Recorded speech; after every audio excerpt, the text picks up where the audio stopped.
दोस्तों, सूर्यपुत्र कर्ण और एकलव्य दोनों ही महाभारत काल के सूरवीर थे, श्रेष्ठ धनुर्धारी थे। क्या होता अगर कर्ण और एकलव्य का आमना सामना होता? तो कर्ण और एकलव्य में कौन विजय होते, कर्ण या एकलव्य? आज के इस वीडियो में हम जानेंगे। लेकिन वीडियो में आगे बढ़ने से पहले अगर आपने अभी तक मेरे चैनल को सब्सक्राइब नहीं किया है तो कर लें और बेल आइकन को भी दबा लें। कर्ण और एकलव्य दोनों ही महाभारत काल के दो सर्वश्रेष्ठ धनुर्धर थे। दोनों के जीवन में भी बहुत सारी समानताएं थी। कर्ण और एकलव्य दोनों ही अपने गुरु के प्रति निष्ठावान थे और दोनों के साथ बहुत अन्याय भी हुआ था। लेकिन फिर भी कर्ण और एकलव्य ने अपने जीवन में कभी हार नहीं मानी। एकलव्य एक निषाद थे। बचपन से वो धनुर्विद्या में बहुत रुचि रखते थे, इसलिए धनुर्विद्या सीखने के लिए एकलव्य गुरु द्रोण के पास गए थे। लेकिन द्रोणाचार्य ने एकलव्य के जाति के कारण उन्हें शिक्षा देने से मना कर दिया। इसके बाद द्रोण को गुरु मानकर एकलव्य अपने आप ही धनुर्विद्या में महारत हासिल कर ली थी। एकलव्य जंगल में धनुर्विद्या का अभ्यास किया करते थे और अभ्यास करते करते वो शब्द भेदी बाण चलाना भी सीख गए थे। एकलव्य के धनुर्विद्या को देखकर अर्जुन भी आश्चर्यचकित हो गए थे। अर्जुन ने खुद स्वीकार किया था कि धनुर्विद्या में अर्जुन कभी भी एकलव्य की बराबरी नहीं कर सकते थे। पहले तो द्रोणाचार्य ने एकलव्य को शिक्षा नहीं दिया।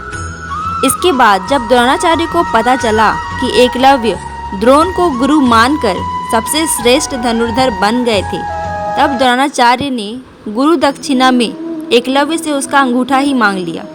इसके बाद एकलव्य ने हंसते हुए अपना अंगूठा गुरु द्रोण को दे दिया। इतिहास में किसी भी शिष्य ने अपने गुरु के लिए इतना बड़ा त्याग नहीं किया। अंगूठा कटने के बाद एकलव्य अपने आप ही दूसरे उंगलियों से बाण चलाना सीख गए थे। बिना अंगूठे का बाण चलाना एकलव्य ने ही शुरू किया था, जो कि आज के मॉडर्न आर्चरी में भी किया जाता है।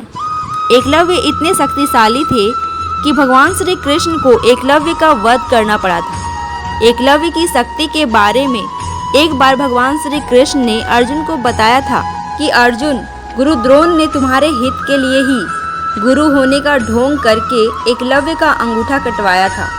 अगर महावीर एकलव्य का अंगूठा ना कटा होता तो वो हाथ पर सुसरान पहनकर दूसरा परशुराम बनकर वन में घूमता रहता।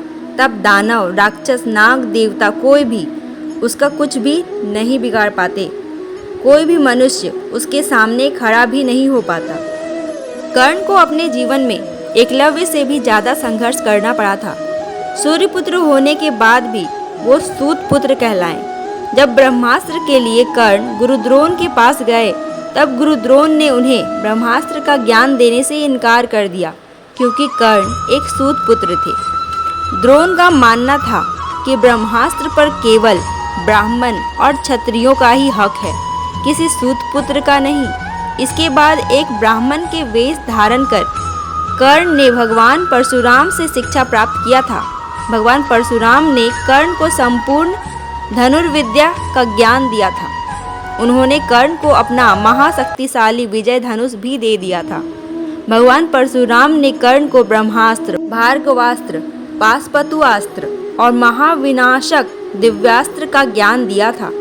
शिक्षा देने के बाद परशुराम जी ने कर्ण को आशीर्वाद देते हुए कहा, कर्ण, इस दुनिया में कोई भी क्षत्रिय युद्ध में तुम्हारे सामने टिक नहीं पाएगा। तुम क्षत्रियों में सर्वश्रेष्ठ कहलाओगे, ये मेरा आशीर्वाद है। कर्ण में इतना पराक्रम था कि उन्होंने अकेले ही अपनी दिग्विजय के दौरान पूरी पृथ्वी को जीत लिया था। कुरुक्षेत्र में भीष्म और गुरु द्रोण जितना विध्वंस नहीं कर पाए थे, महारथी कर्ण ने उससे ज़्यादा विध्वंस किया था। अंतिम युद्ध के दौरान कर्ण ने अर्जुन को लगभग मार ही डाला था। अगर भगवान श्री कृष्ण कर्ण के हाथों से अर्जुन की रक्षा ना करते तो कर्ण अर्जुन को मार ही डालते। कर्ण की शक्ति के बारे में भगवान श्री कृष्ण ने अर्जुन को कहा था, युद्ध में कार्तिकेय के समान शक्तिशाली कर्ण के सामने कोई भी खड़ा नहीं हो सकता था। अगर कर्ण कवच कुंडल के साथ लड़ने आता तो वो देवताओं के साथ साथ तीनों लोक को भी जीत लेता। इंद्र, वरुण, कुबेर और स्वयं यमराज भी युद्ध में उसका सामना नहीं कर सकते थे। तुम गांडीव उठाकर और मैं सुदर्शन चक्र लेकर दोनों एक साथ जाते तो भी रणभूमि में कवच कुंडल के साथ कर्ण को जीत नहीं पाते। तुम्हारे हित के लिए तुम्हारे पिता इंद्र ने छल से कर्ण के कवच कुंडल छीन लिए थे। अब कर्ण के पास कवच कुंडल और शक्ति अश्व नहीं है, फिर भी देवता और असुर मिलकर भी कर्ण को मार नहीं सकते हैं। जब तक कर्ण के हाथ में शस्त्र है तब तक वज्रधारी इंद्र भी उसे मार नहीं पाएंगे। दोस्तों, एकलव्य और कर्ण दोनों ही महाभारत काल के दो श्रेष्ठ योद्धा थे, लेकिन मुझे लगता है कि कर्ण ही ज़्यादा शक्तिशाली थे। लेकिन इस बात से भी इनकार नहीं किया जा सकता है कि बचपन में गुरु द्रोण ने एकलव्य का अंगूठा दान में ले लिया था। अगर एकलव्य का अंगूठा ना कटा होता तो शायद इतिहास कुछ और ही होता।